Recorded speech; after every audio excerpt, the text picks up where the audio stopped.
let you know so you don't have to do that. Not a problem. So we'll work through. Yeah, I just want to introduce myself. I'm Maria Schneider. I teach in the Brecksville-Bellevue Heights School District at the middle school. I've been there my entire career. I'm in my 24th year. My focus has been in health. You know, I've been on and off since I started, but it was mostly PE until about 5 or 6 years ago. I can't even remember, where my main focus went into middle school health.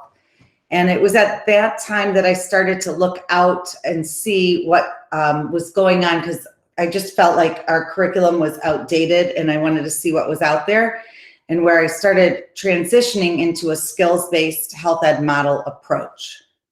Go ahead and click. All right, so just goals for today. I just quickly of why we did give you some lesson ideas, and then if you have questions, and then sharing resources. Click. So traditional health education versus skills-based health education, if you don't know, and I'll just quickly go over this, is that traditional health education is going to focus more on that content piece of the, digestive system, nutrition system, muscles, bones, all of that, where skills-based is we're going to apply the content that they know, and we're going to apply skills that they need for the rest of their life.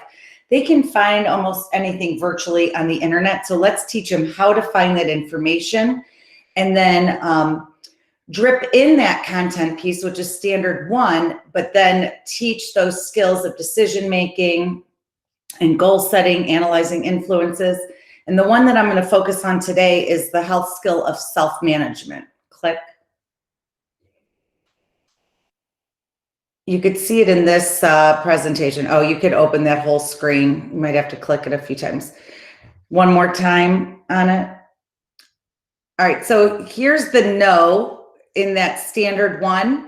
That's that comprehend the concepts that you're teaching.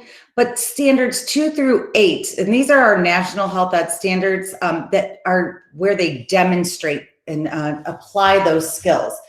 And if you have not, I don't know if you're lucky enough in your school district, my principal has been grateful to let us use the national health standards to go to base our lessons around. But we kind of went to him, we worked with our, one of our coaches, and we kind of just redirected our whole curriculum at the middle school level to follow these national health ed standards. Because if you don't know, we do not have standards that are adopted in Ohio. Click. All right, so just why skills-based sets students up for success in life. It helps them navigate the challenges of making choices. Knowledge doesn't change behavior, self-efficacy does.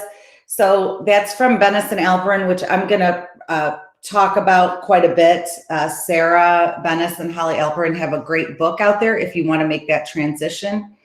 Health information, content changes, skills are forever. All right, 4 years ago, 5 years ago, we weren't teaching, we were talking more about tobacco, smoking. Now it's, on vaping. So that content's going to change, but the skills of decision-making and goal setting, those are those things that can help them with the content that might change over those years. Time with your kids is short, make it count. Click. All right, so just so you're aware, we're with the self-management that I'm going to talk with mental health today. That piece, how I went about it, it's similar to PE if you've taught PE, which many of us have both in our, that we do. You hook them, then you give them the steps, and then you model and practice it, and then you provide that feedback. And that's kind of the same thing with skills-based health ed. Click.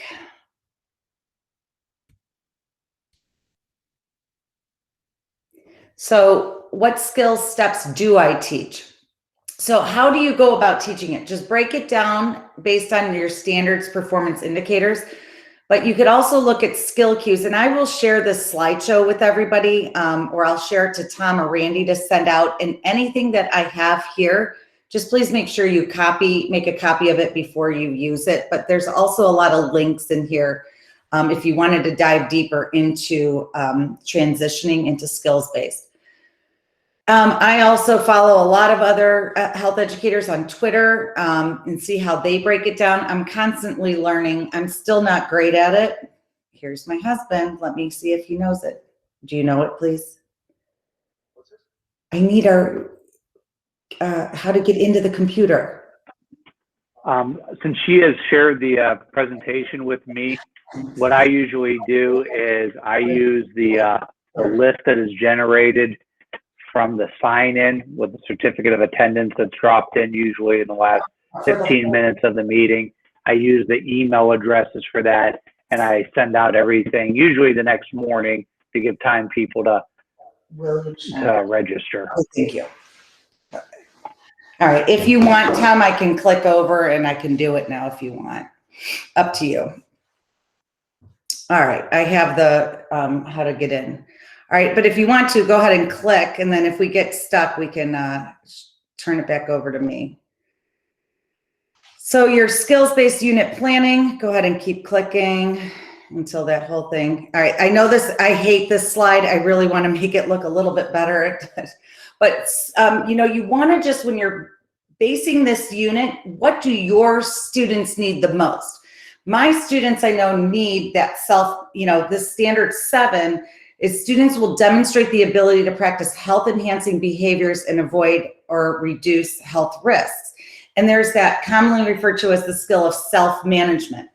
And, you know, right now, my students, and I'm sure many of yours, need to deal with their self-management for their mental and emotional health. So that's where you plan skill objectives based off this standard, but then you fit that content, that functional information into this skill, and you plan appropriate assessments that allow them to demonstrate the skill you're teaching. And so what you're going to see here in this lesson plan is a way, or unit, is how we kind of introduce that skill, but then how we practice it, and then how we keep, you know, that reinforcement piece of it. And you plan instructional activities that's going to take you through that skill development model. All right, go ahead and click. So self-management, which is part of my mental and emotional health unit, is teaching the why and what to our students. Throughout the unit, you're going to learn and practice for dealing with thoughts and feelings in healthy ways. So our objective is to try a variety of strategies to see what works for them. And during the unit, and this is kind of what I share to them, is you're going to document several of these strategies through writing and practicing out loud with others. At the end of the unit, they're going to create a mental health plan that shows the skills and strategies that they need for themselves to deal with thoughts and feelings in healthy ways. All right, go ahead, click. So I'm going to give you some ideas to implement. Click.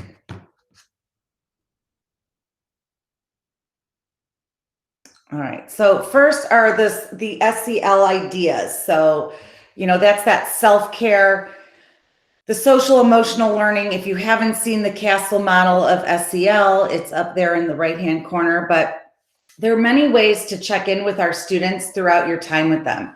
All right, don't limit it to just the time you're focusing on mental and emotional health. You want to embed it throughout.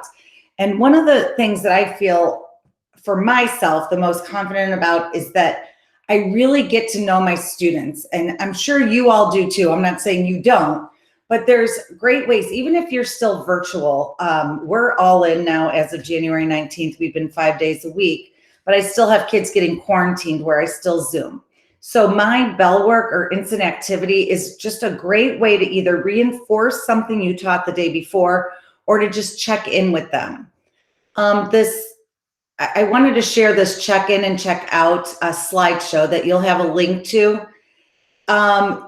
This is a great way too that you can like start or end your class if you're familiar with Pear Deck. I credit this, the last name Win, a teacher I found on through one of the Facebook or Twitter social media platforms that shared.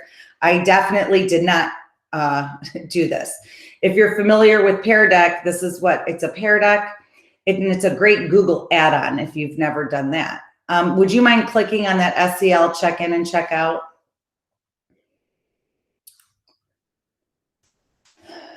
So, and if you don't mind just scrolling through a couple of these as I show, these are just different ways that you could even check in with them. If you don't want to like grade or look over, their bell work, it's just a simple stress check, or how are you feeling today? What's something that's, are you bothered by something? These are ways to check in. And if you're not familiar with Pear Deck, you don't have to, stay on this slide real quick, the mood meter. I'll talk about that. But this is a way for you, when you end this presentation, you can always go in and see what your kids answered. So then it gives you kind of an insight of who's not having a great day, but it's anonymous to the rest of the class. They don't see what other kids are answering. And this mood meter, I will circle back to again later in the presentation. But if you have not read Mark Brackett's Permission to Feel, it's a great book, and he talks about this mood meter, and he's actually speaking to adults, not children, in this book. And it's giving adults, we never have that permission to actually feel. Think about when you ask someone, hey, how are you doing? I'm fine. I'm fine. No, you're not fine. There's a word, there's an emotion that you're feeling. And so one of the things that I try to work with the students too is name the feeling. Where are you? If we're in that red and that blue, we got to get you over to that pleasantness or that calm in the yellow and the green. So if you're in the blue, those are more the sadness. The red are the more heightened, anxious feelings. All right. Most of your kids, I know mine, are here in red and blue is the first emotion they give. They'll get there eventually, but you can, I think this is a great check-in template. And then if you scroll down, Tom, there's also a check-out. And the checkout is, I think it's after slide 16. I don't know. So those are check-in. Yeah. And then those checkouts are things you could do at the end of the class. So, I feel good about today's lessons. Those are your quick formatives if you want. Or maybe their feeling changed from one class to the next. So that's a great social emotional check-in piece, which that self-management piece can be embedded then throughout your whole semester. That SEL is vitally important. All right, can you go back to the original slideshow? All right, and go ahead and click to the next slide. All right, this was an activity we actually did just recently, show some self-love. And then we ended up putting it up, and it was funny because my principal didn't understand what it meant to show self-love. Like self-love and self-care, self-love is about, what they appreciate about themselves. And no one will, being able to say what they like about themselves is really hard. So this was another one we did for Valentine's Day. But what is one way students can show themselves self-love? And that's what we put on the front on the door. And then on the back, they had to share 3 things that they love about themselves. And, we got to see it, but the other students did not. And then we posted those up. So that's just an idea that you can also do. Click. Interpersonal communication. So how you communicate with others.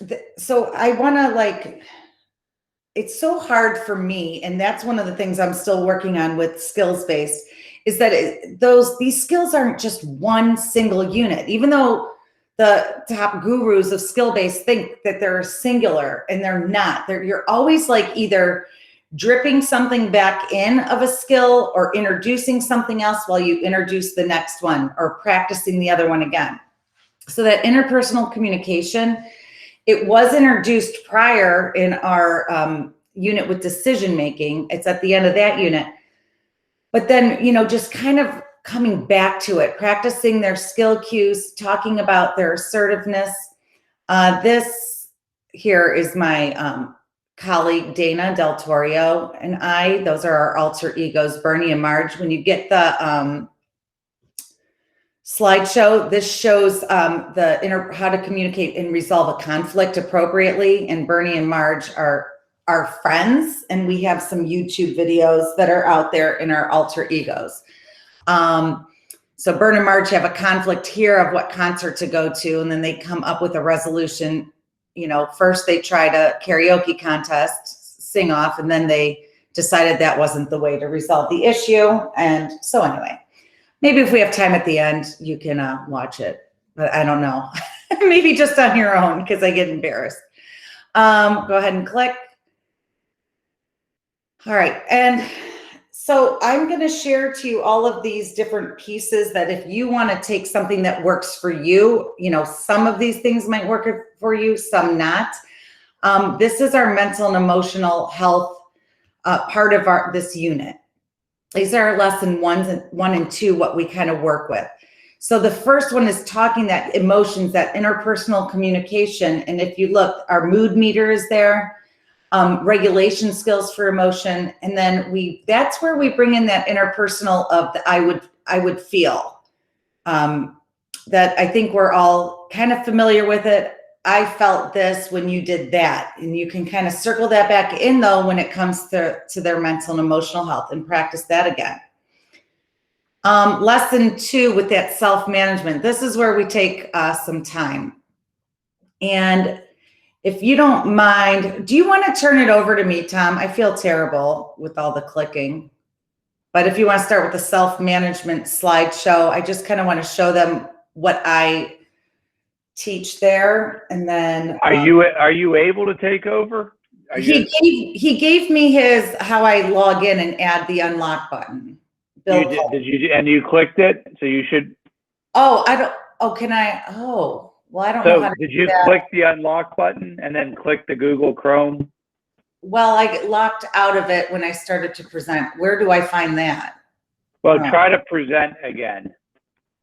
It's not giving me that option to present again, I don't think. Hold on. Where it says you are presenting. Oh, I'm going to present your entire screen. Share now. This will take over Tom's. Okay. Now I'm going to system preferences. Here we go. Let's see if it works. Everyone say click the little lock. Yep, and then put in my. Yes, yeah. I think this is going to work. And then you just click next to the Chrome. You're just giving it permission to use it. So, and then say quit and reopen, or say later. Hit later. I think that should do it. All right. And then now try to present now. See if that works. Okay. Come on. Present now.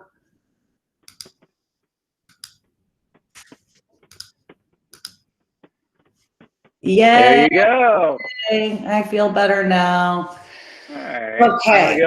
You have it. I'm going back to mute. All right. Sounds good.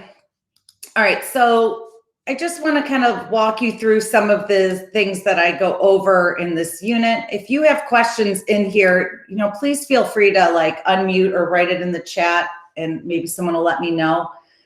But you'll see in here that there's some content embedded at certain places, and then the skills practice. Our school district does E plus R equals O, so we kind of try to drip that in where we can. We also circled back to some of the other skills. So we did a 30-day one-word goal. We have them kind of assess their own mental and emotional health at the beginning of the unit. And then these are those, you know, definitions for them to just kind of understand, you know, what self-concept, what resilience is. Those are that content, those definitions that you might need. I don't ever test them on anything like that, though. I have not given a test or a summative assessment in a test format in probably 2 years. Everything that I assess is through a project or writing. So, so we kind of talk about that. We do brain dumps, which is our journal writing, which is, again, something that we implement the whole, all through the semester, which is a self-management skill to help manage your health. And some of them might like to journal at the end of this, some may not. It's hard for them, but this is like an option for them. So that's what this brain dump is. And we try to give them prompts to help with those. And then this was another thing. So they took a look at their internal self. And I think I found this again on one of those Facebook pages. And then I kind of made it my own. But taking our self-esteem and self-concept to a new level. So already the students have learned about what they're strong at the beginning of the year, their character traits, their values. And then what are they good? What are their strengths and weaknesses?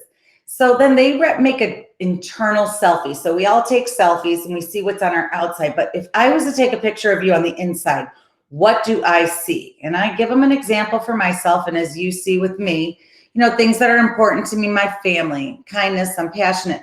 But I'm also, at that time when I made this, I literally must have been exhausted and depressed, because you will see all of that in there. You know, I was running on empty. I can't even, and I share with them that I deal with anxiety. And I think it's important, if you deal with mental or emotional things that happen to you, I think it's important to share that to them, because it makes them feel like, oh, well, okay, I'm okay with that. Like even something simple like, I didn't even realize the sharing about my thin hair one day and complaining about it in a way that it helped. I had a parent reach out to me and say that her daughter was really upset, but said, you know, Mrs. Schneider has thin hair and she's made it work, you know, or whatever she said with it. But it was like, wow. So, you know, letting them know if you deal with something like that, that's okay, because there's that stigma about mental health that is like, you know, and as you know, you go to the doctor if you're coughing or if you're not feeling well, if you have a broken bone. It's okay to go talk to someone if we're not mentally or emotionally there. So that was that internal selfie. And then we continue on with how do we manage or demonstrate to manage our mental health. And so in here they're going to document some strategies, and I'm going to click on this. That's so glad that I got to take over here. And this is the first step of practice.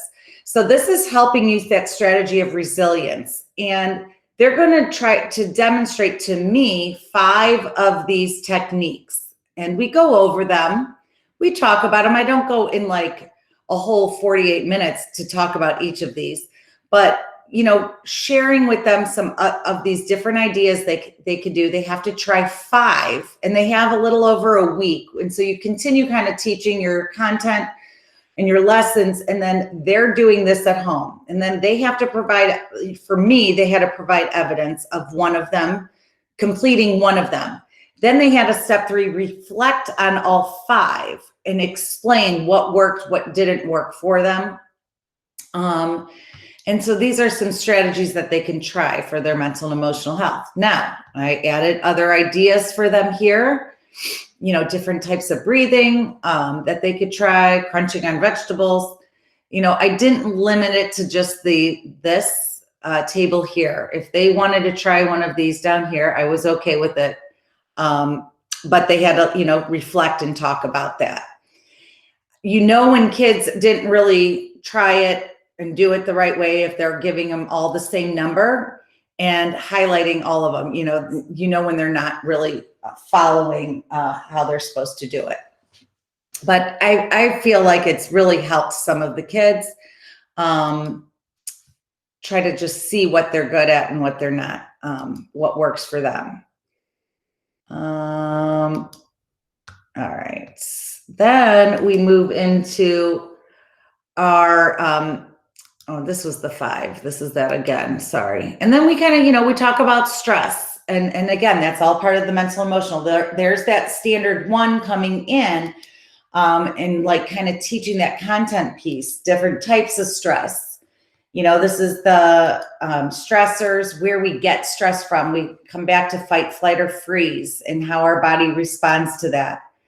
And this is kind of all while they're practicing those mental health strategies at home.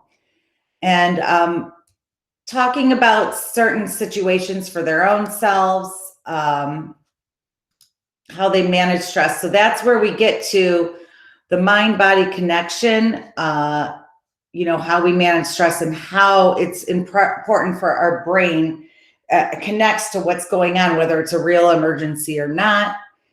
And how do you already cope in healthy ways? So, that's a discussion piece. And here's some that you saw those in my mental health resilience. Let's see.